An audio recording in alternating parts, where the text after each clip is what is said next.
Have you ever thought, perhaps, what it would have been like to be a Christian living in Boston in 1776, with the colonial America being at war with Great Britain? Have you ever thought about what your actions would be, what you would have handled that situation, who you would have supported? Would you have remained a loyalist? Or would you have joined George Washington's forces? It's an interesting question to ask. Have you ever thought about it? What would you do? And why? And then maybe on a bigger scale, can you justify your actions biblically? What about if you were in Germany during World War II and the German resistance come up to you with an assassination plot to overthrow Adolf Hitler? What would you do? And why? Can you justify that biblically? Perhaps today's age, where you see potential police brutality, and you believe it's targeted particularly at a certain people group. What should you do? And why? And can you justify your actions biblically? Are any of your actions that you want to do, that you feel compelled to do in any of the above situations, do they line up with the scripture principles that God has laid out for us? That is the question. That's the question that we're faced with today. And quite frankly, it's one that I wish to address this morning. Because I don't have an open and dry answer. I don't have a simple one that is a yes or no. Unfortunately, life's problems usually don't have those quite of a simple answer. But I do have a general principle, something that I think that we can find that overlaps almost every situation that we can find. It's found in the book of Romans chapter 13. The Apostle Paul writes, and he tells us, quite frankly, two things. Three, actually. The first one is that we must submit to the authorities.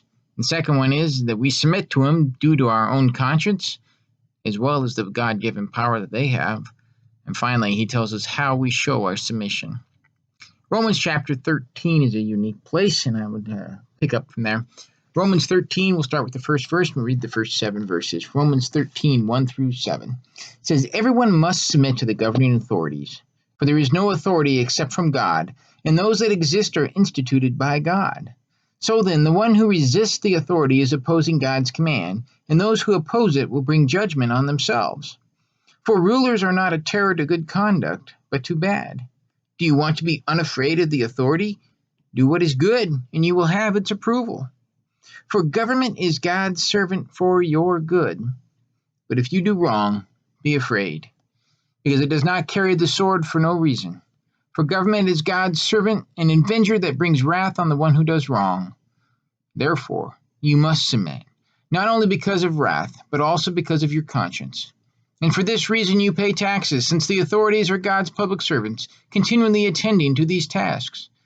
Pay your obligations to everyone. Taxes to those who you owe taxes, tolls that you owe to tolls, respect to those you owe respect, and honor to those you owe honor." It's a pretty cut and dry passage with some very nice principles thrown in there, but it really doesn't answer a whole lot of questions at first glance.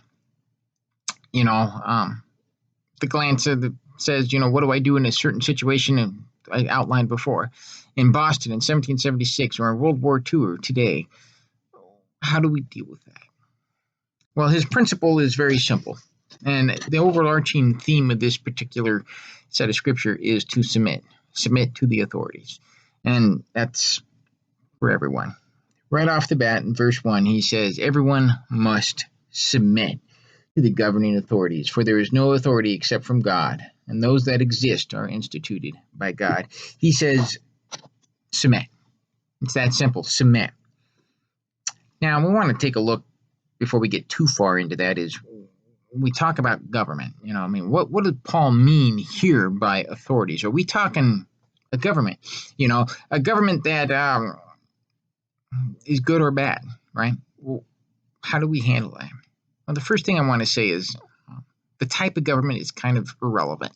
It really is. I know in the United States, we tend to have this high opinion of democracy and free elections and having a good time. Quite frankly, though, the free market and everything else that goes along with it is not necessarily biblically based. It's not.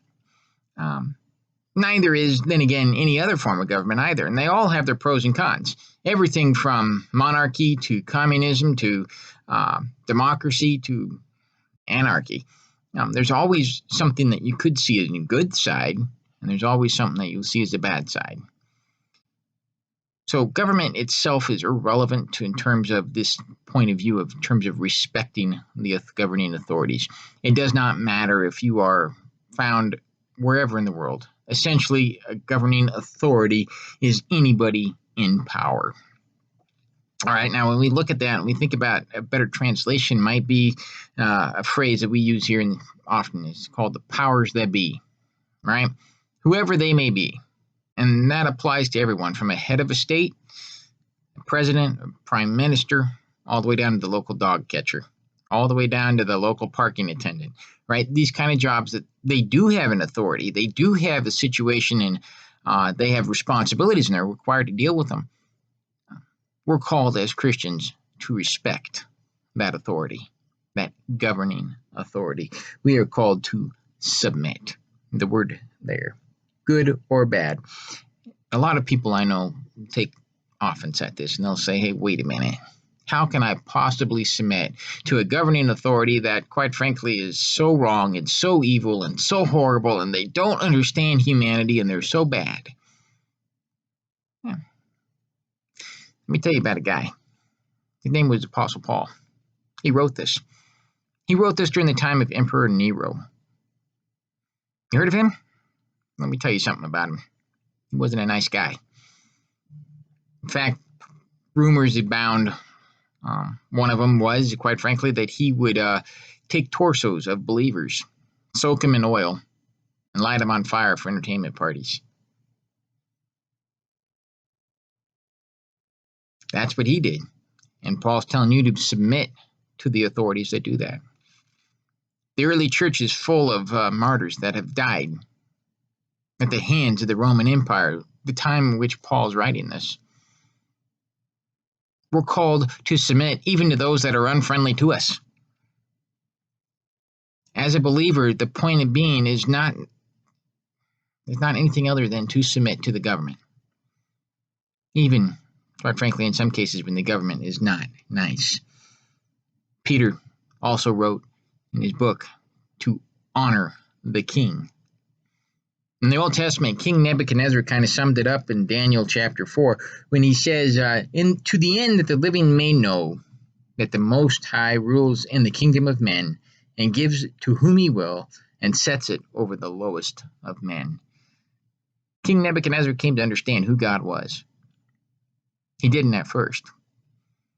God brought him down to that place, to that point where he could be. And we have to understand that authority, good or bad, is instituted by God for God's purpose and God's reason.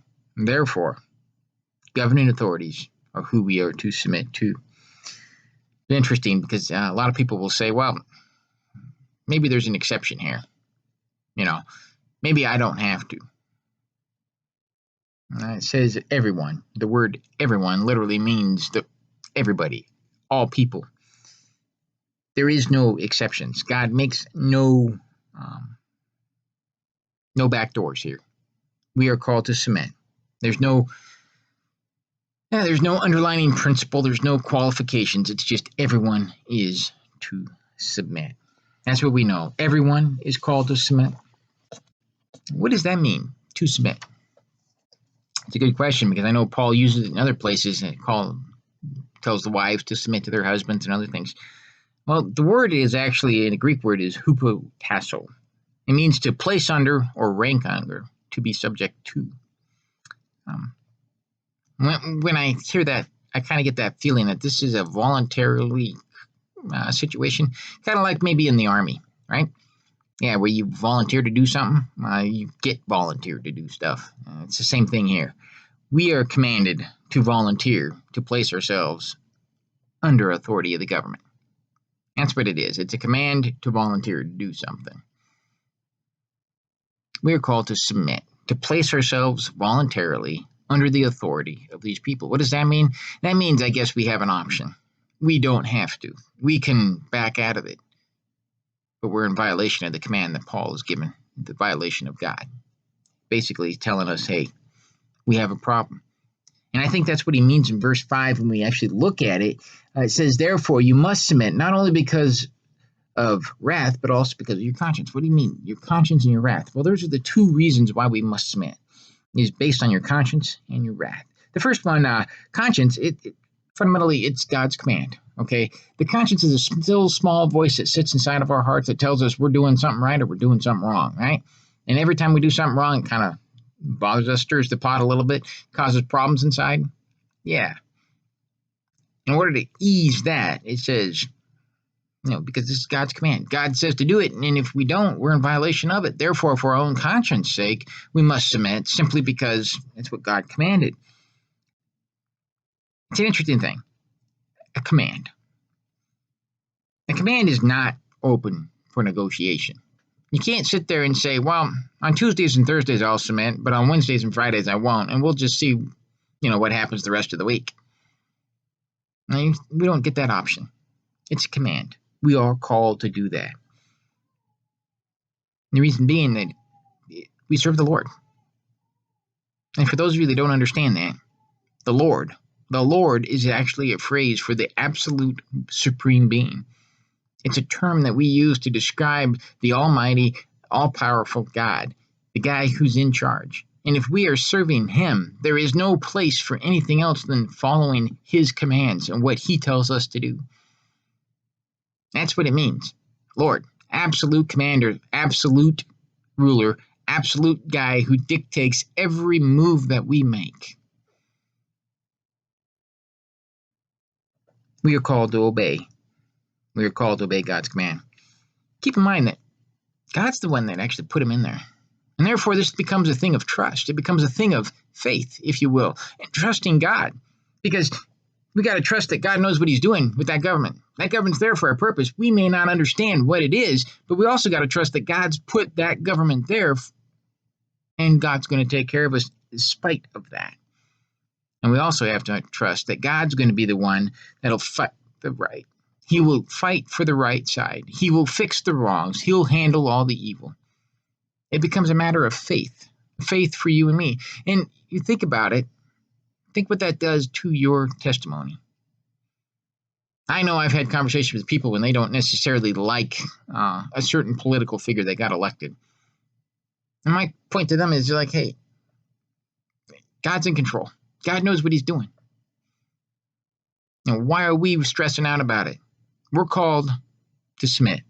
We may not like him, but we have to trust that God will fix the wrong. God will do it. And that's what it's called. And that's why our conscience is so important that we follow it. Because one day we're going to stand before the Lord and we're going to give an account for our actions here. And if we violated our conscience, God's commands, simply because of something we do or do not like, we will pay the penalty for that. That's what he says. He says right there in verse 2, it says, one who resists authority is opposing God's command, and those who oppose it will bring judgment on themselves. Our conscience may translate to something else too down the road. But it's not just our conscience or the reason why we should obey God's command is that, but it's also because, quite frankly, God's given him power. The government, the ruling authorities, the powers that may be, God has given them power. In other words, the right to rule. Think about that. They've given them the power to punish evildoers. Paul says, hey, for rulers are not a terror to good conduct, but to those who do bad. Quite frankly, if you're doing what's right, doing what's honorable by all things, you don't have to worry about it. It's like when you're, driving down the highway, right? You see a police car, you check your speedometer, right? That's what I do. Why? Because I know I speed. I'm breaking the law. And as a result, I get a little nervous every time I see a police car on the highway. That's what it is. You want to be living good conduct. You want to live that way so you don't fear the authorities. That's what Paul says there. They have the power to punish the evildoers. Bad conduct will get punished. The wrongdoers will face the sword. The sword here that we find in this passage is not necessarily a reference to an actual sword, but it's actually more of a figure of speech. It basically says the power or the might to exert justice. Basically it's the idea of this is what they do. This is the authority that they operate by. This is how they enforce that, is with the sword.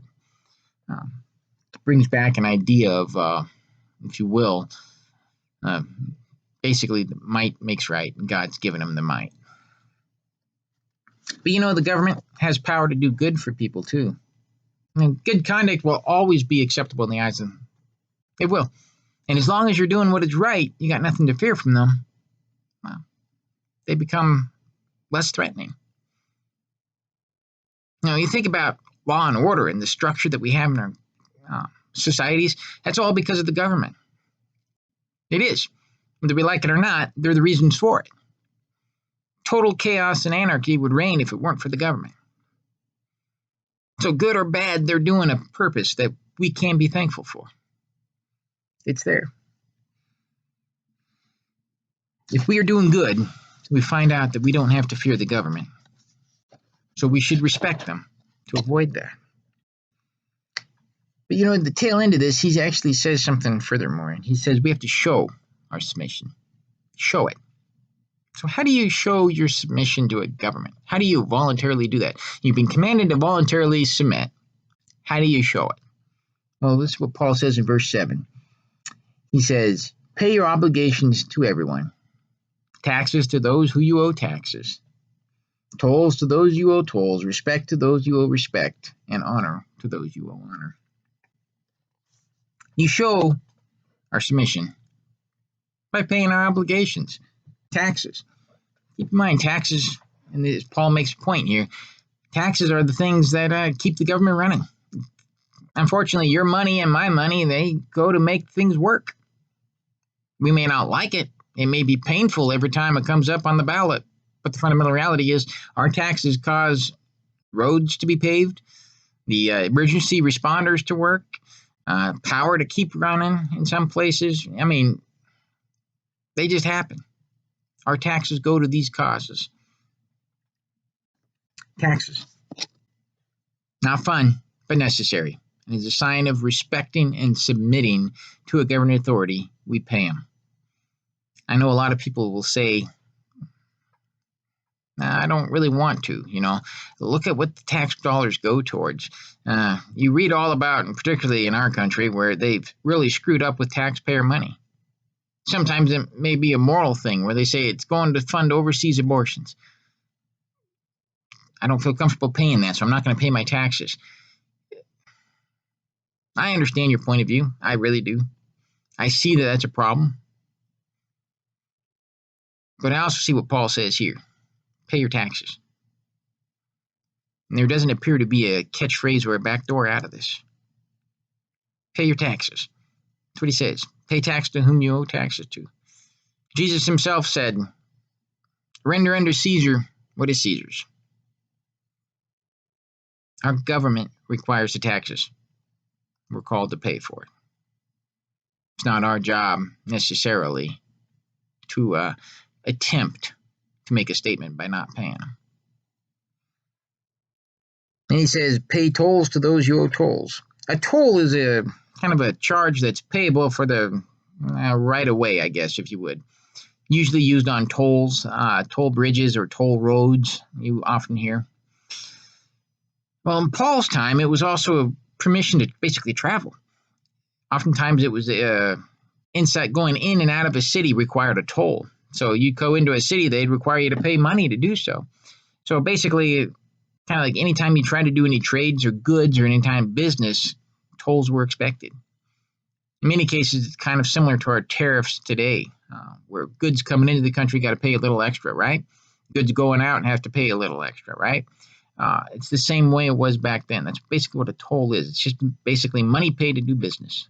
Your livelihood requires it. Paul says, pay it. Don't argue it. Pay it. Pay it cheerfully. Now he says, goes away from the money and goes into a couple other things. And they're two radically different ones. They really are. They're not the same. I mean, one contains the other, but the other one doesn't contain the other. So he says respect. Some translations will use the word fear. Paul says, respect those you owe respect, or fear those you should fear.